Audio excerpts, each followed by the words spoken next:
За бичлэг үзэж байгаа үеийн минь хүргье. За одоо хэдүүлээ өөртөөгөө ажиллах, анхаарлаа хэрхэн төвлөрүүлэх юм, өөрийгөө хэрхэн таньж мэдхий, яаж өөртөө хайртай байх юм гэдэг практик дадлага ажлуудыг хийн.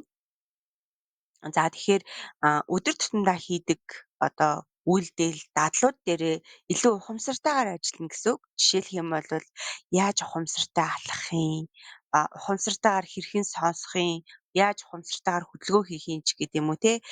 Дадал болгох талаасаа анхаарах зүйлүүд болон ач холбогдлыг нь тайлбарлаж өгснөөр та бүхэн маань өдөр тутамдаа дадал болгож ашиглах юм шүү. Тэгэхээр хамгийн эхлээд хэдүүлээ би одоо хийлгэх дасгалуудаа та хэдэд тайлбарлаад өчнө.